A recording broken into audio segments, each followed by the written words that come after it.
overthink and over negativize things that happen in our career, and really they may not be nearly as horrible as you think they are.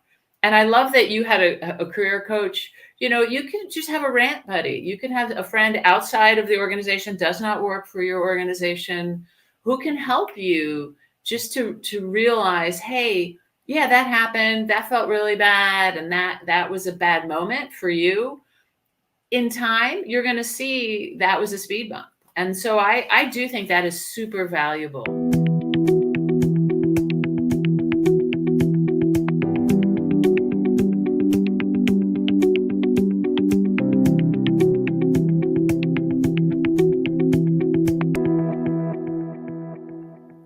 Welcome to Leadership Disrupted. I'm Dan Rust, and today we have with us a very special guest. Joyce Andrasz is a high-energy, dynamic, thoughtful corporate training professional. She's worked with Fortune 500 organizations and with smaller, more entrepreneurial businesses. As a facilitator, she delivers a broad range of professional leadership development programs.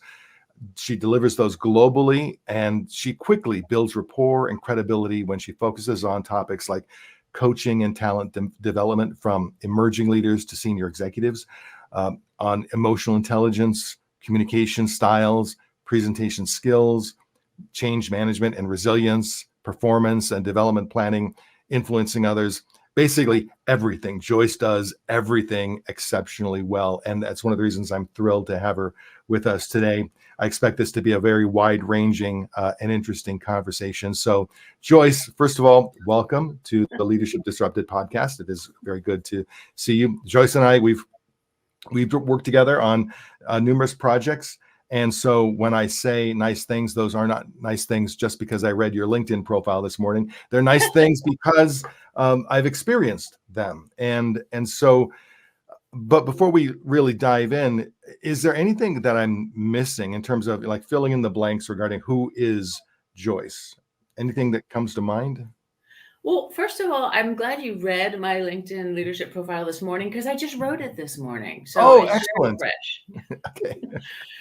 So there's not a whole lot missing. I think the biggest thing missing is that I transitioned from corporate America, private industry, to being self-employed about 7 or 8 years ago. And that has really had a huge impact on me and my ability to be more independent, and my caring a little bit less about what people think of me, and sort of being a little more authentic. So I would just add that to the pile.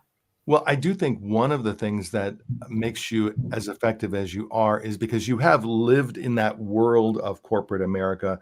I have friends and colleagues who have, how do I say this? They've been gurus all their lives. Apparently in their 20s, they felt the mission of, being a trainer, speaker, consultant. And so for 10, 20, 30 years, they've been on the outside, which is fine. I mean, in order to survive, they have to be really good. So they're really excellent at what they do. But there is a certain depth that comes with someone who has worked in that world, who understands the nuances of that real world work life. And I know when you facilitate programs, you bring that experience to whatever the topic might be.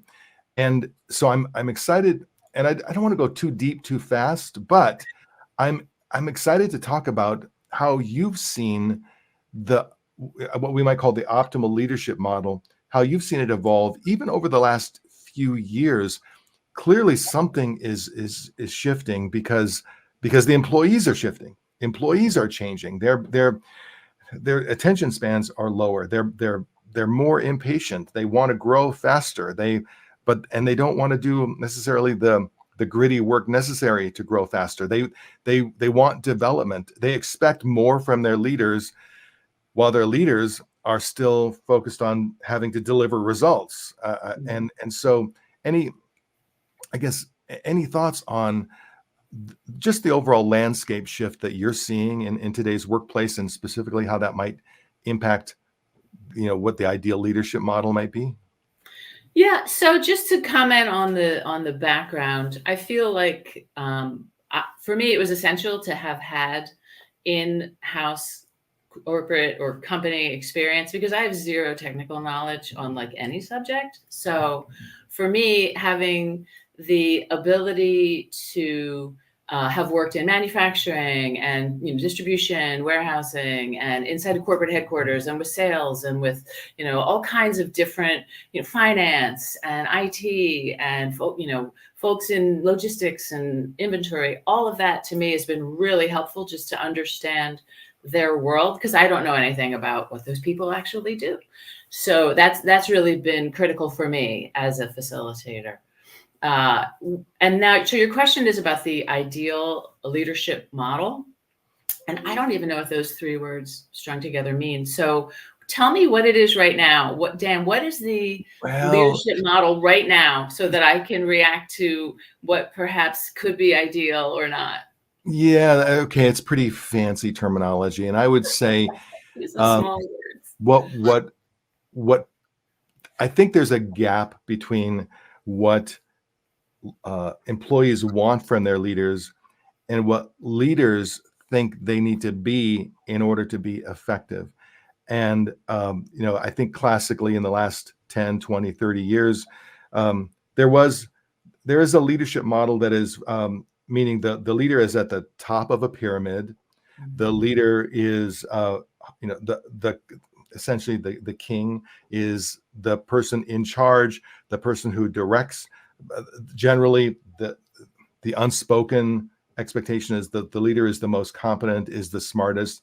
The leader earned that position by being the best in a lot of ways, and the leader is where we go for judgment and insight. And leaders, to a certain degree, we keep them in a bubble. We keep them distant, and we hope that they will at times deign to spend time with us. And that sort of distant leadership model, that leader high on the mountain, that leader as the lone ranger who swoops in and either saves the day or makes the correction or solves the problem and then swoops away again and comes back. And I think that, and I may be talking a bit extreme, but that the essence of that model is very different than the leader as a coach or the leader as a trusted guide. And so I guess that's what I'm referring to. Like, what are you seeing in the world in terms of that shift that's occurring? All right. So first of all, this is my business partner, Maisie, and she wanted to be part of the process. And she'll come in and out. Always welcome. Maisie, she's the best. She's second in command, or is she in charge? I can't remember.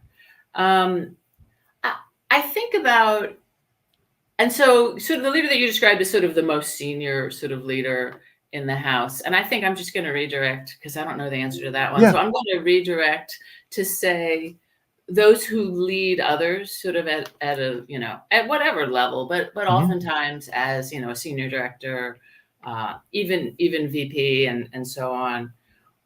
I feel like one of the things that we're constantly talking about when I facilitate is what's the best way for you to lead another person? Like, how do you make sure tasks are assigned? How do you make sure things stay on track? How do you make sure they understand the strategy that's inside of your head? How, all of that. And what has really come to my mind is that the answer is it depends, right? Which is always the answer to any question I ask so if you're ever in a class of mine and I ask a question, just simply chat in or raise your hand and say it depends, because that's the answer. But I feel, Dan, like in the last century, in the middle of last century, the answer to leadership was you got to be, you have to be directive, right? And it was sort of this militaristic hierarchical thing where everybody had to come out and like, you got to get in there and you tell them what to do and you make sure it gets done and you ride them. And in those days, right, we were very directive as leaders because that's how the general was, or the staff sergeant, anybody was extremely directive. And that's because people were more seen as parts of a machine, right? People weren't necessarily seen as whole humans, they were seen as parts of this important machine that would move the car down the assembly line, or whatever the thing was, whatever the objective was. And then I feel like somewhere in the 70s or the 80s, the pendulum kind of swung, and it was like, you don't tell people what to do. Like, don't micromanage, right? That was like the rallying cry. Mhm. Don't micromanage. That's a terrible leader. You should never tell people what to do. You should get them to, plot like all this stuff. And so the first leader was the my way or the highway leader. And the second leader was like the do not micromanage leader. But what happens is either one of those could be completely wrong for the person. And so what I think, as leaders, what leaders need to start thinking about is, who is this person that I'm leading, and what do they really need from me? So if they know what they're doing, if they have years of experience, if they're the top of their whatever, they're the guru, then yeah, absolutely, don't be directive. In fact, you may not even be telling them what the plan is, what the strategy is. You may have a conversation with them. P.S. That's 5 or 10 conversations, not one, where you come up with the strategy, you come up with the plan by asking a question. What are our pain points?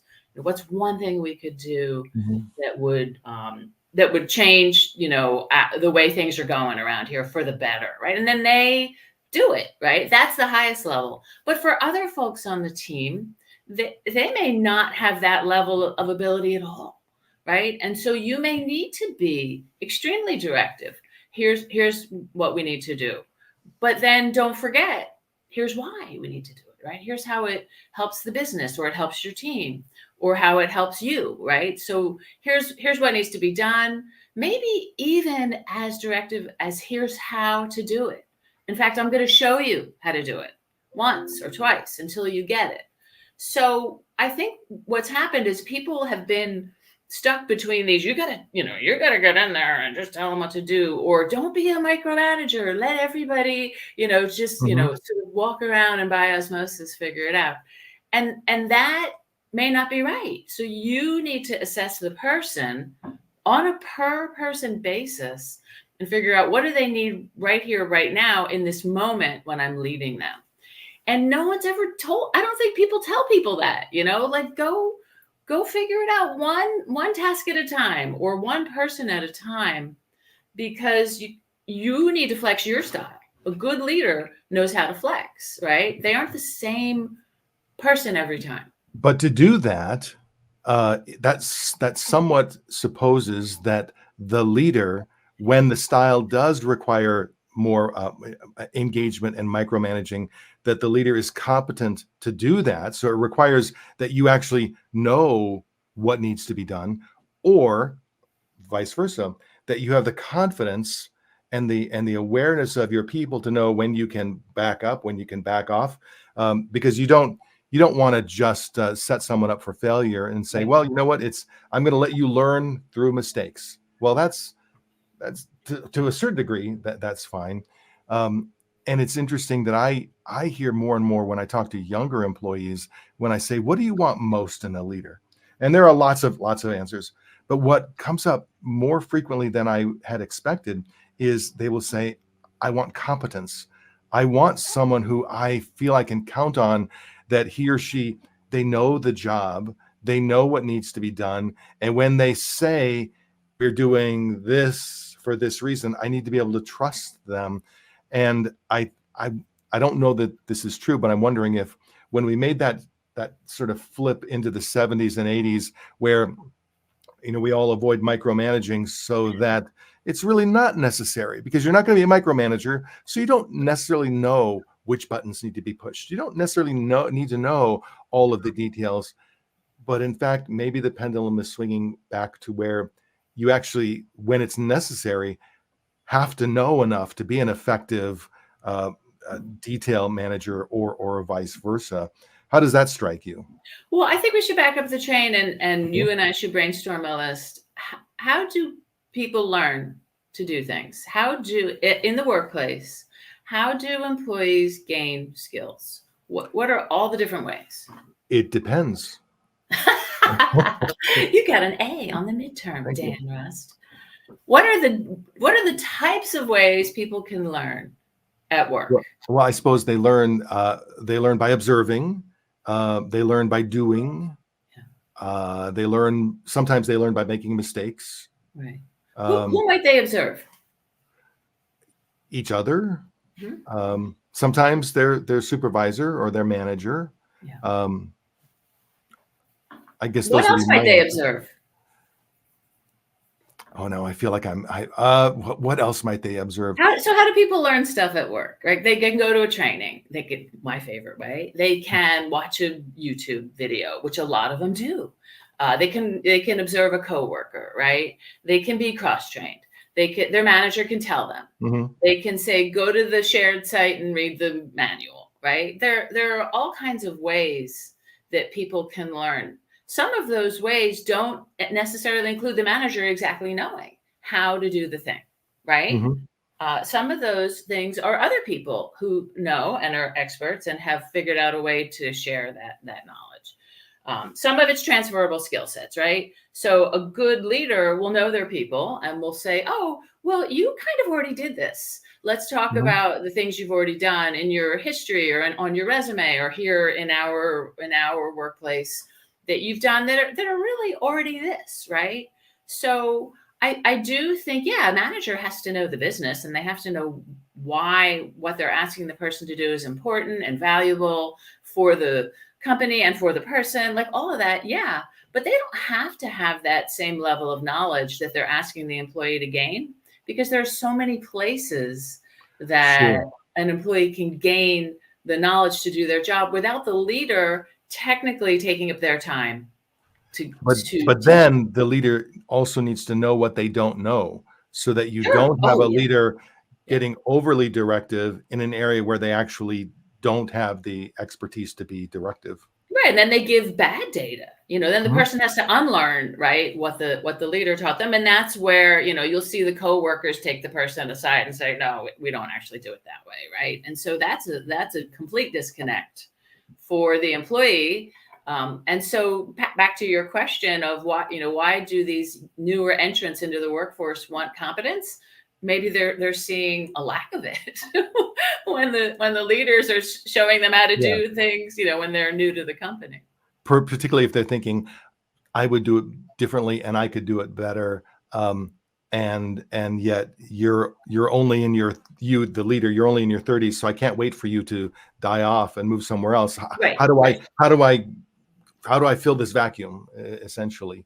Yeah. Um, Well, that's another piece you just said is, yeah. when a new entrant, I'm not going to say young people because, I can't talk about age because I have an HR background. So I'm going to say when a newer entrant into the workforce comes on, leaders need to be confident that they can have an exchange, a Mhm. conversation. And if the person truly has a better way to do something, then that should be explored.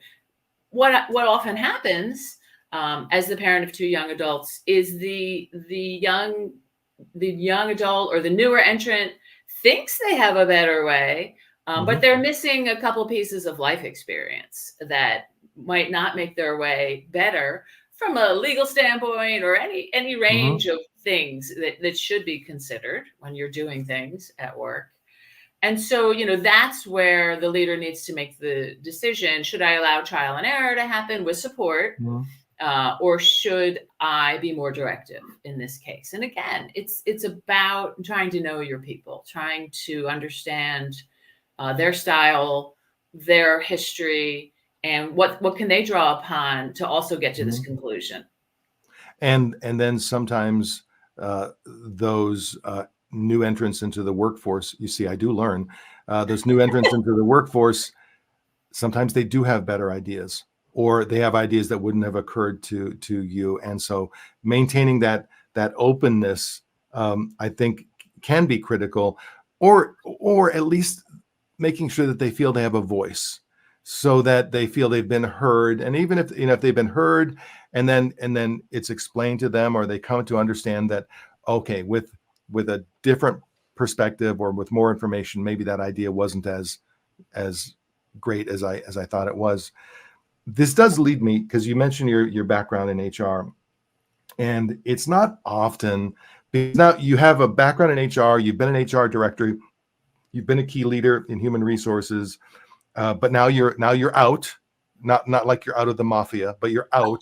And Well, it's a little bit like that. is Yeah. it? Do they pull you back in? Do they? People Uh, do ask me to come back to being in the HR world. Yes. so with that, uh, I know you for a while you participated in a group called the Wine and Dine Networking HR group, and that and actually they have wine and dine groups in multiple states, and you participated for a while. And as I understand it, it's just a place where HR professionals can get together for dinner and discuss the real, like what's really happening in a safe environment under the cone of silence. And I'm not asking you to break your HR code, but Yeah. what's it like when HR folks get together for a nice dinner and a couple glasses of wine, and they start to talk about their worlds? What is that like? So the Wine and Dine organization is just a great place for that. It's spelled wine, WHINE, and dine, although there are fermented beverages involved if you desire. So the whole concept of Wine and Dine is that we really can't talk to other people in the company about things that are, sort of our biggest pet peeves or struggles that we're having necessarily. And so it is nice to have a network of people outside of your organization, but who still understand the environment of an HR person. And so for me, it was a wonderful organization because some of the ground rules are no selling. We don't come there to be like, I want to be your recruiter, or I want to be your comp professional. We come there just to network. The second, it's not a ground rule, but it's it's sort of an overriding principle, is that networking is not just for not working. That's a quote from one of the original founders of Wine and Dine. And so it's not just a room full of unemployed people who are trying to see if they can get a job from a whole bunch of other unemployed people. So it's really a mixture, some people that are job seeking, but also, HR folks that are in roles. So that's where the best part of the conversation occurs, because people are talking openly, they're sharing best practices, they're benchmarking, they're networking, which is really absolutely critical to success in the working world.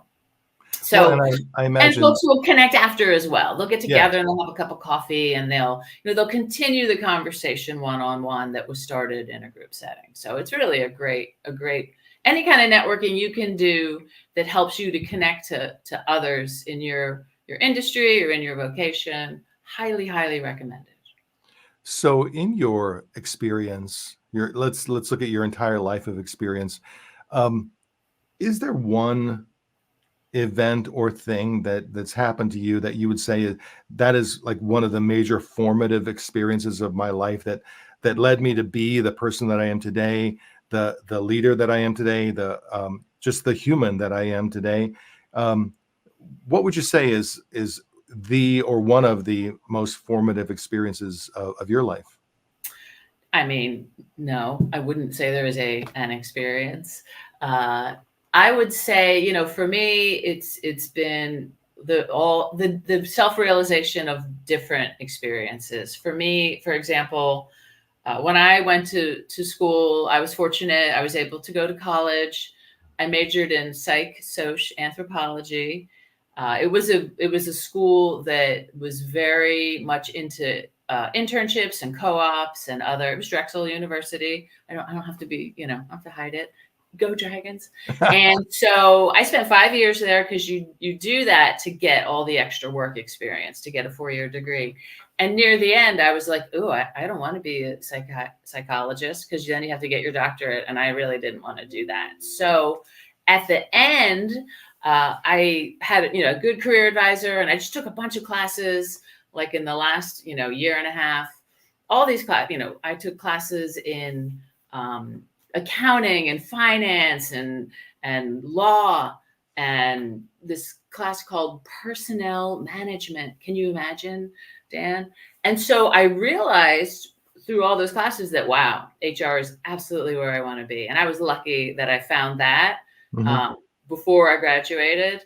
And then super lucky that I was able to get into a program with an assistantship. So I had, so extra funds for the tuition in human resources. And that was a master's program at Rutgers. And those were big for me because school, education, Yeah. school is huge, because when I got to Rutgers, I was like, this is exactly where I'm supposed to be. I love these courses.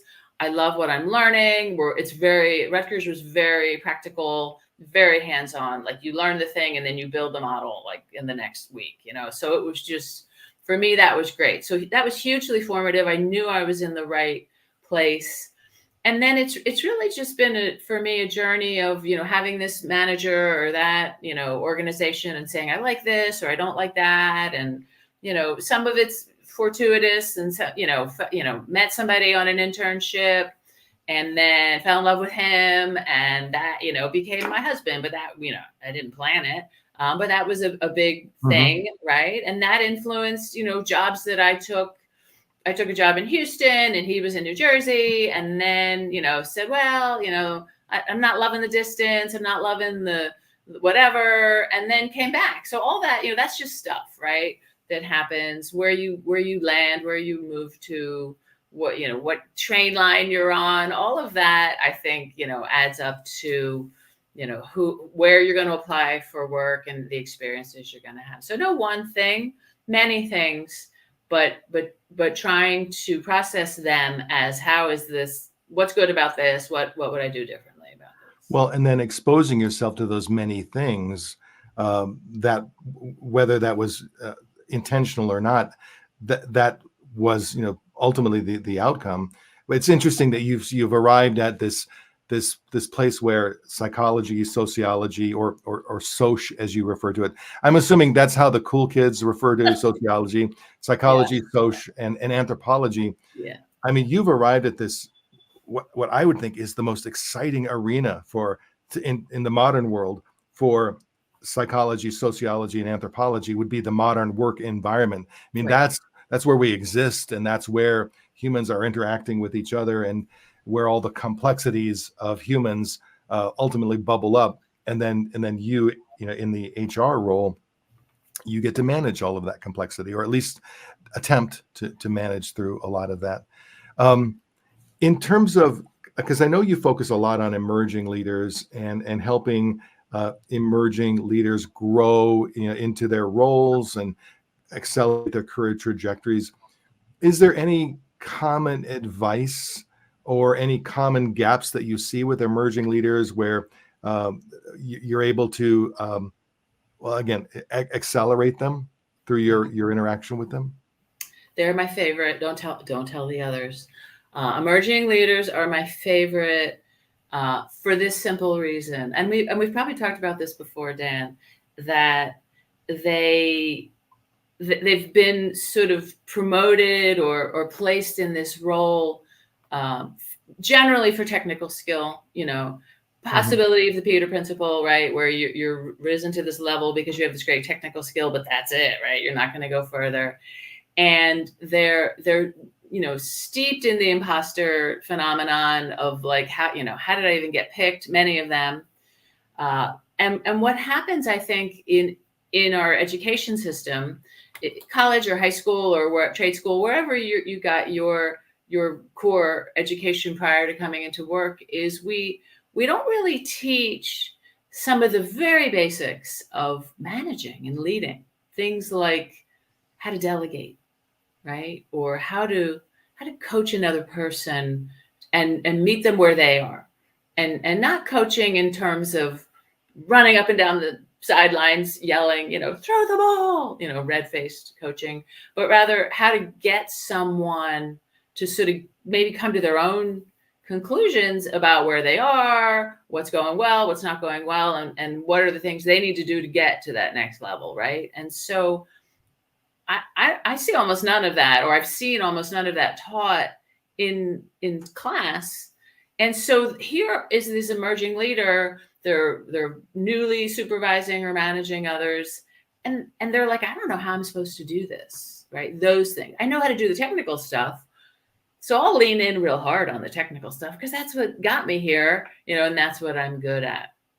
So I see people who are really they don't know how to do the management stuff, and in some cases they're scared to death to ask because they're Yeah. afraid it would invalidate the selection of them as the supervisor manager. And that's why I love them, because when they come to class they sit forward in their chairs, like they are eye contact, listening, doing the activities, because they really want to get it. When I think back to my mid-20s and how I was as a leader, it takes my breath away in terms of how awful I was, because I came out of a 6-year stint in the Navy, so I had a very militaristic idea of what leadership is. I had experienced a certain kind of leadership, and then to transition very quickly into the corporate environment and leading others in the corporate environment. I realize now how bad that was. And in particular, I think there was this assumption that, okay, I was put in this role because I know what I'm doing, and I must be doing things right. So you should do things my way. I have my model of the way things are, the way I am. So I'm going to create clones of me. And it's a little cringy when I think back to some specific engagements or exercises that we went through. What was it like? What was the Navy leadership model that did you bring the Navy leadership model with you, and what was it that you Oh, brought? I wasn't so aware that I would never even refer to the Navy leadership model. I think it was just embedded. What I was used to was following orders and appreciating rank and just doing the job that was laid out in front of me. Now I was somewhat lucky because I was in the nuclear Navy, so I was a nuclear reactor operator. So I went through their nuclear education program, and it is different than the rest of the military, because they're grabbing onto you because they do want you to think. They don't want you just to push the red button because something says push the red button. They want you to understand all of the implications of everything that you're doing, because there's an entire nuclear system behind everything that you touch. So there's an expectation that you will think as well as do, but it's still very directive. And there was, when I transitioned out, there was no career guidance, no career coaching. It was truly, okay, thanks for 6 years, see ya. And then uh, out into the big wide world. Luckily, I was based in San Diego, so even though I flailed for a while, I flailed in San Diego, California. So how bad can it be if on a bad day you go out to the beach and sit for a while? So um, this may not be like HR appropriate, but I'm going to ask anyway. When you think back to leaders you've experienced, have you experienced any what I might call "don't lead like this" examples? You don't have to mention names or details, but sometimes you asked, Known how do we traveler learn? numbers, I right? know for me, I learn from the examples of others, and sometimes I learn more from the examples of others doing things not right versus doing things perfectly. But any examples of whether emerging leaders struggling or even senior leaders struggling, anything that you think might be illuminating for us? It's funny. I can't say I've had a really bad supervisor manager. I've had some great supervisor managers, and I've had some supervisor managers who were great at some things and not good at some Hmm. things. I've not had anyone that I can recall that was so direct, a direct. Now I could say, Yeah, up the chain, I mean, there's all kinds of, sure. whatever. But I could say from a direct standpoint, my leaders have been really good. I'm lucky in that regard. I know people have had some real, humdingers out there. But I can't point to any scars. I can say that for the leaders that were good, but then there were times when they weren't good, I think it was maybe because there was some inconsistency, right? And leaders talk about this a lot. Like when we do facilitation, they'll say, you need to be consistent. They'll say that about themselves. You need to be consistent. You need to be, people need to be Mhm. able to rely on you. And so the best leaders I've had, my favorite leaders, were the ones who would call me into the office and say, okay, here's the real story. Like here's what's going on behind the scenes, or here's what you don't know about that person. Yeah. And here's why I had to have that conversation, or I talked to them in this way, or I didn't talk to them in this way. Here's what you don't know about them. Or here's the political backstory inside the organization, or here's my logic, here's my thinking, here's why I do the things I do or I don't do. And I've had lots of leaders who let me in on their thinking, or I would ask them a question and they would give me a straight answer. Those were the best.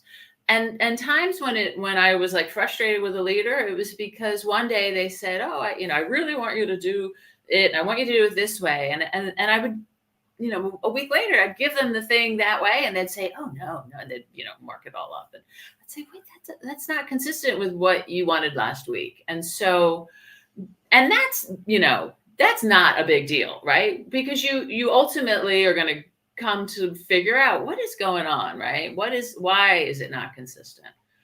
But I've been lucky in that regard. Well, now you say something really interesting. You said, now that it's not a big deal. And that whole mindset of, hey, I put in a lot of hours, or I put in some time, I did what I thought was asked, and now it turns out that it's not at all what you had in your mind. A person can tell themselves two different stories about that, and one story can make it a big deal. And it is, oh, this is a huge deal. I've wasted my time. I've wasted my energy. Yada yada yada. And it means, and then this one thing means everything. It means they're not competent. It means they're not attentive. It means I can't trust what they're saying. All kinds of stories can be told, or the story can be, okay, that's a miss, not a big deal. I'm going to learn a little more about communicating with them from this, and we're going to move on to the next thing. And it doesn't really matter which story is more accurate. What really matters is which story gets you to the more optimal outcome. And that whole, it's not such a big deal, I think, that's a valuable lesson to take away. Now, sometimes things are big deals, but every deal doesn't have to be a big deal. Well, and I think the way I presented it was completely and thoroughly disingenuous, because at the time, I was, frustrated and like, what, why can't you tell me what you want? Right. Was like, and maybe not even to their face. Right. Maybe, behind the back with the other coworkers. So I can't say I got there immediately. I can say, in retrospect, that's not such a bad thing. But yeah, in the moment, for sure, I was not like, oh, it's no big thing, I'll just redo this whole thing, because I want it to be exactly how you want it, right? And I don't care that you want control over the thing and you're changing stuff, maybe in my mind, completely arbitrarily because you didn't do it, right? Yeah. But anyway, it's behind I it, and it's one facet of a leader that was a great leader to me. So I had a mentor, not immediately following my stint in the Navy, but about 4 years later. And he was, God bless him, he's passed on now, but he was a great guide. And I remember one day he sat down with me and he said, nobody intentionally wants to be a bad leader.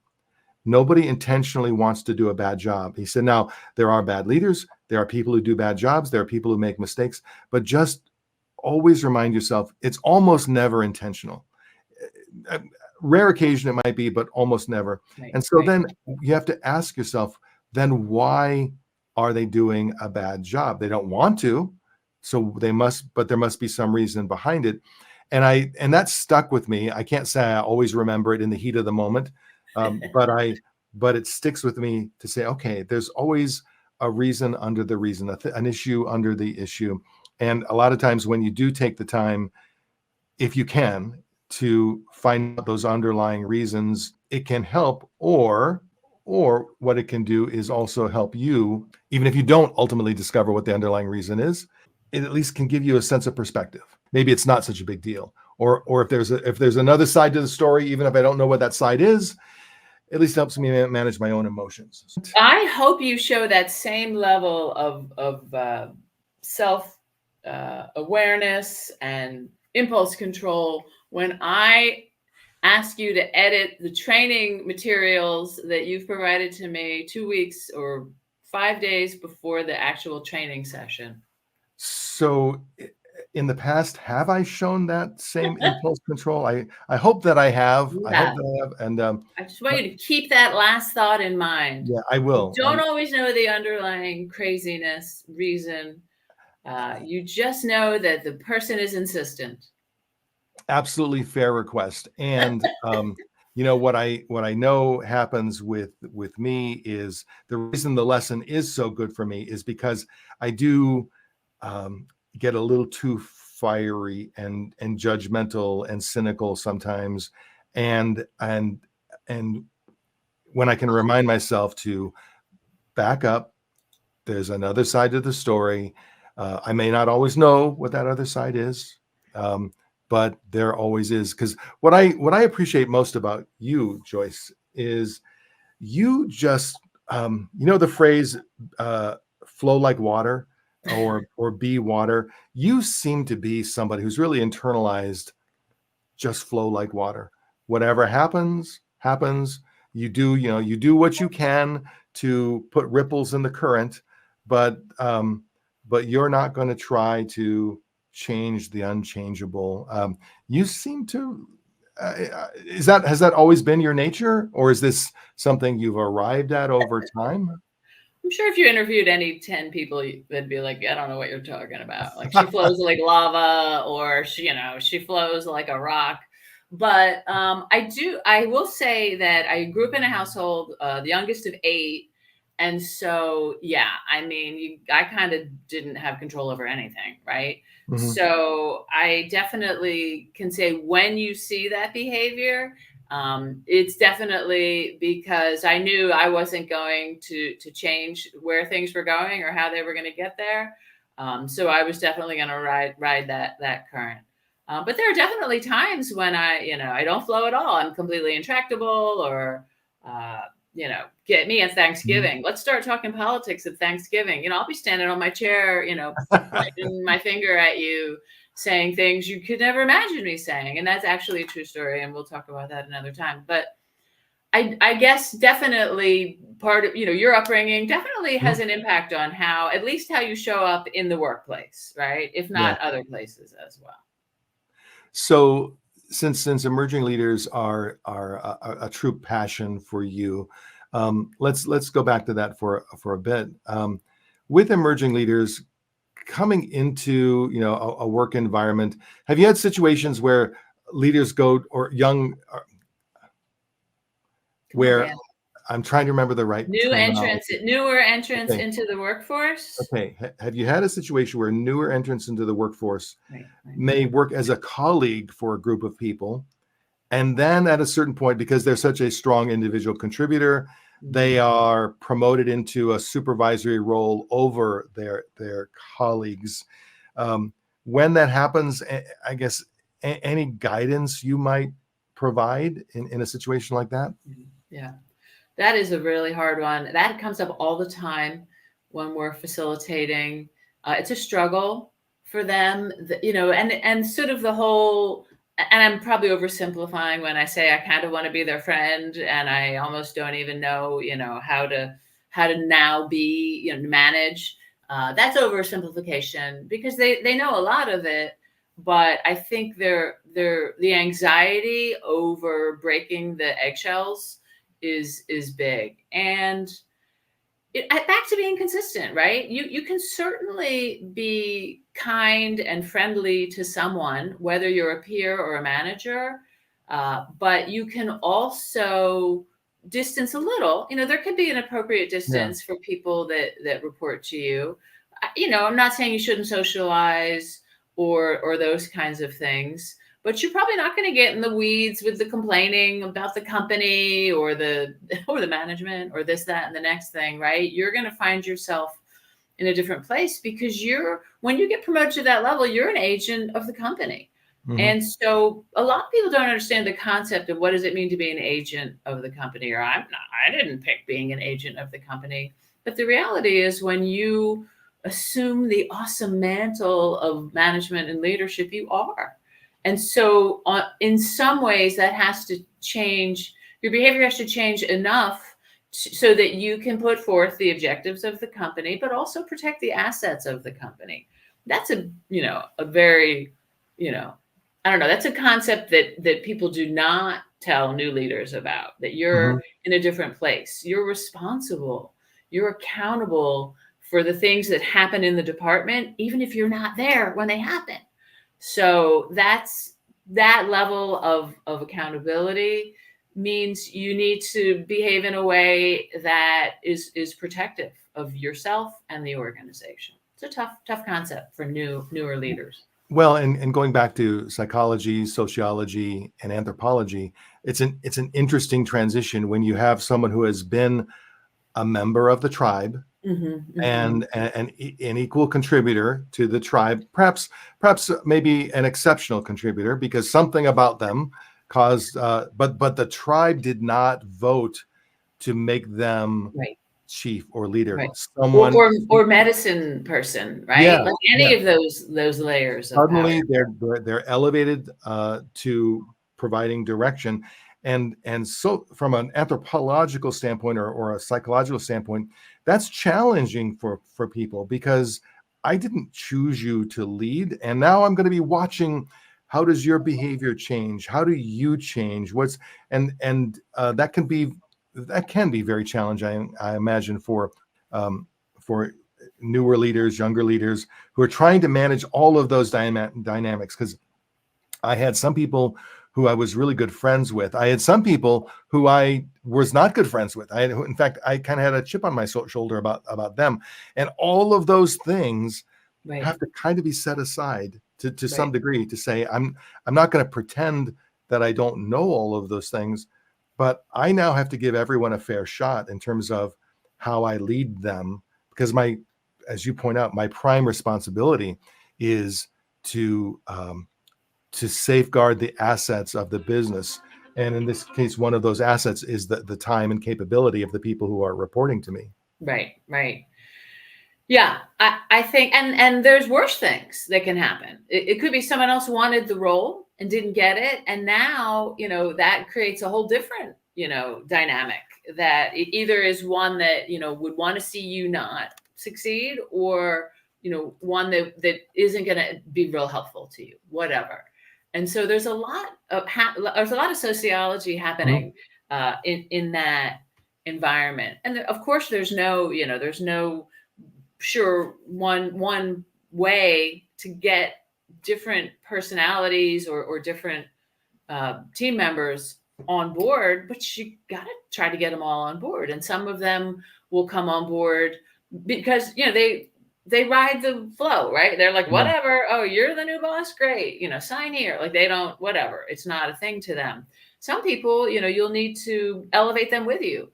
Look, I may have gotten the job, but you're still the subject matter expert in X, and so we really need you for that. So you kind of may need to elevate other people to be to get on the bus, right? And there's a lot of different ways people get on the bus, and your job as a leader is to figure it out. What's the motivation for these people?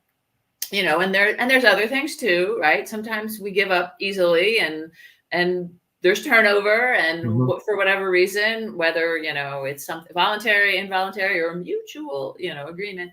But there are lots of changes that can happen in terms of the people on the team.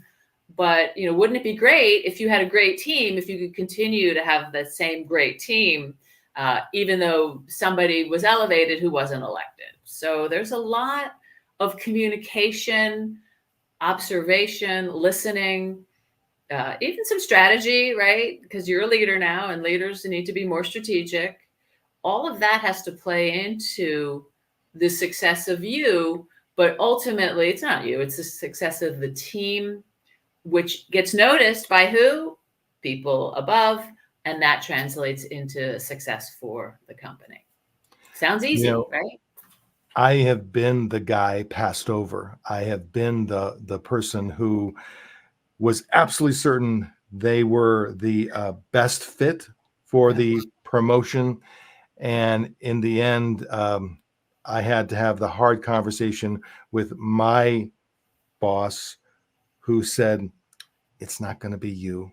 Yeah. Um, we're going to go outside. We're going to go." So after going through all of the interviews, doing all of the formal processing, what I was so sure of was that I looked at everyone else on the existing team, everyone else internally who could be a candidate, um, and I just knew I was the best fit, and so I had internalized the promotion. I was, You were. and then for my boss to say, we're going to go in a different direction. I I didn't handle it well at first. I didn't remember any of the guidance I'd received. In fact, I think I remember saying, "Oh, okay." So when they say uh, you're, how did I say it? Oh, when they say you're better than nothing, I guess that's not true, because you've decided to go out. You've decided, even though I might be the best here, I'm not good enough, and you're going out to outside. And I did not handle it well. On the flip side, though, they wanted to keep me, and they saw potential in me, and they saw how frustrated I was, and so they did an interesting thing. They actually said, we're gonna give you an opportunity for some leadership coaching, and we're not going to choose the leadership coach for you. We're just going to give you a budget. I had never had this happen before, Yeah. where an employer said, here's the budget, spend it however you want. It's got to be on leadership coaching, so don't go to Las Vegas, but New car. you can submit the receipts, or you can submit the invoice to us. We'll pay for it. And the budget was good. This was 20 years ago, and it was I think an $8,000 budget. It was Yeah, that's money significant. for I coaching. got 6 months of coaching, Yeah. and I identified someone who was really good, and I just, that to me, that was a life-changing experience, and it wouldn't have happened if I had been selected for the role. It Right. absolutely, now it turns out the guy they did hire, he no, he It was was not not. a fit, not No, a he good was not. fit, But by cultural. the time, oh, he was so not a fit. However, not that I'm holding a grudge, but it turns out he was not a fit. But then after all of the coaching that I received, I moved on within the organization and moved on to other things. And in the end, what felt like the worst of all outcomes actually turned out to be a true, like I said, career altering event that changed the trajectory of my career. So you do never know. You just don't know what things might come when things don't go well. I think that a lot of emerging leaders are probably put in that leadership position because they've been so good for so long. Yeah. Things work out. If I work hard enough, if I do enough, things work out. I will muscle my way through. But there does come a point where stuff happens, where unpredictable stuff happens, and how you handle those unpredictable moments, those less than fantastic events in your life, Right. they can either derail your career for years, or they can accelerate you onto the next thing. Maybe not always. I mean, there's no guarantee, but a lot of that happens in your head. Like, you decide what this means, and that's probably one of the things I see in mature leaders who have been through a lot of rocky times. They've developed that capability, and I think if I could reach back to my past self, that's the gift I would give myself, is that ability to think about the story I'm telling myself, and maybe tell a different story Right. that might just turn what was a car wreck into a little speed bump, and Yeah. then move on to the next, and move on to the next.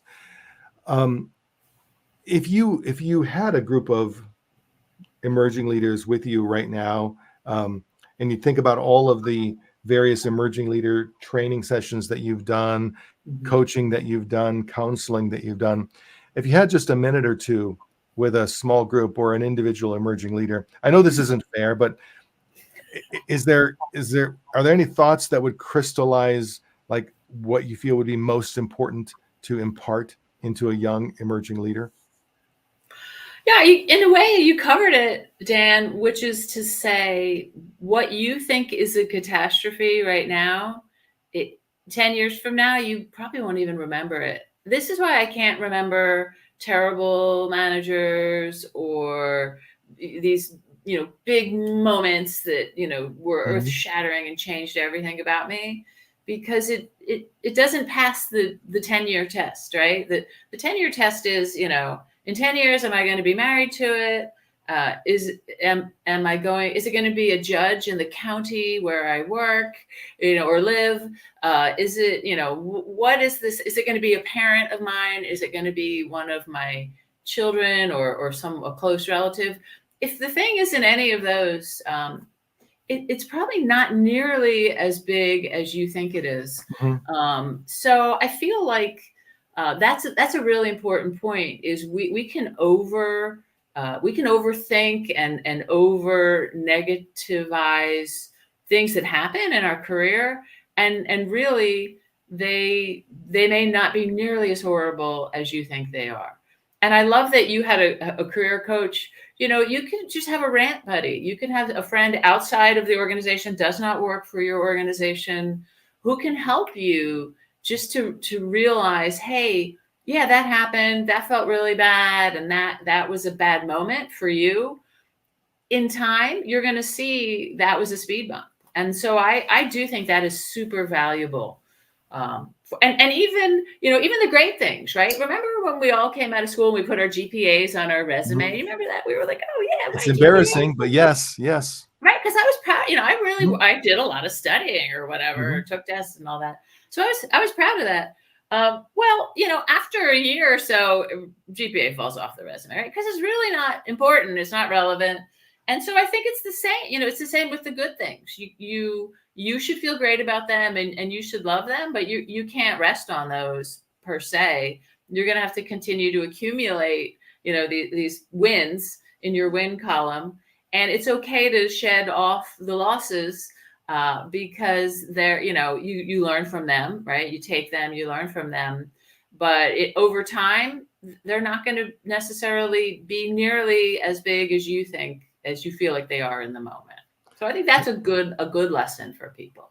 And the version of that lesson when it comes to leading others, uh, I think would be, as you lead a team of others, whether it's a team of 8 or 8,000, when they do great things, Yeah. they do great things.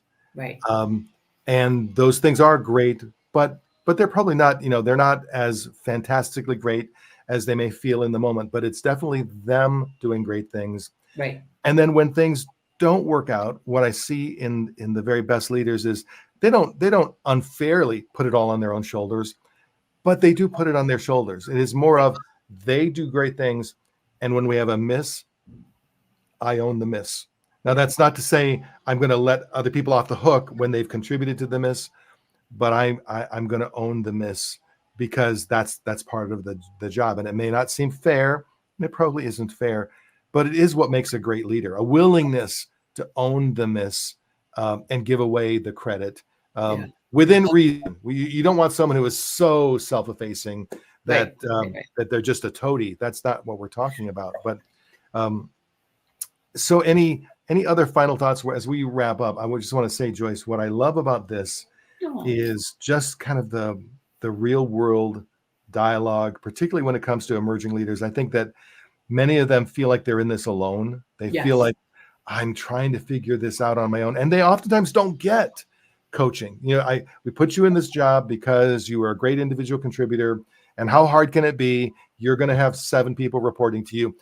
Come on. Easy. Yeah, easy peasy. But suddenly now you've got 7 people who need things from you. You've got 7 people who have opinions about what you're doing. You have 7 people who take your time because you've got to Right. give each of them some time. And Yes. in the 7 people, you've got a few that are doing great, and you're going to have a few that maybe aren't doing so great. You're going to have to figure that whole thing out, and to suddenly go into that kind of role, it's both technically challenging, but back to sociology, it's also psychologically challenging, because if you haven't internalized yourself as the leader yet, that can be a very stressful place where you're trying to figure out, how do I manage all of that? Yeah. Any final thoughts for emerging leaders that you would want to share? I think, yeah, like you said, get some training, read up a little, try to understand styles, there's a million different models, of strength finders and disc and, insights. And I don't make a commission selling any of those, but pick any model of people, different communication styles or leadership styles. Read up on the highlighted points. You don't have to be, it doesn't have to be a 20-year research study, but just try to learn the people that report to you. Try to learn sort of what does make them different, what is different about their style, so that you can meet them where they are. That's a huge point. You have your own style. Most humans have sort of a go-to style or a couple of styles that they sort of fall back on. But also, most humans are able to flex their style. Actually, pretty much all humans are able to flex their style. So styles is a big thing. Look, figure out who you're dealing with. As a leader, it's incumbent upon you not to impose your style on others, but to meet them where they are. Think back to the best managers you ever had. They were people who got you, right? They were people who were able to provide what you needed in the time, in the moment when you needed it. And so that's my last piece of advice, is pick any model of style, study up on it, start to apply styles to those that report to you so that you can meet them where they are. That's fantastic. And YouTube is a great resource. If you just go to YouTube and you type in personality styles or leadership styles or any kind of workplace styles, you'll get exposure to a lot of different models, and it'll begin a process of education that'll probably last your entire life as you gain more and more knowledge. So Joyce, number one, I really appreciate this. I appreciate you just sharing your thoughts, your experience, your expertise. It doesn't go unnoticed that you're willing to give an hour of your time, and you're somebody whose time is very precious and valuable. So I do appreciate that. Hopefully we'll do this again sometime, but for now, thank you so much. And I want to say one thing on Sure. behalf of everyone. I think you are better than nothing. So I want to leave it there. Yes, I will. I'm going to go add that to my LinkedIn profile. Thank you, Dan. Thank you for asking. Thank you. All Have right. a good day. Thank you. So long, everyone.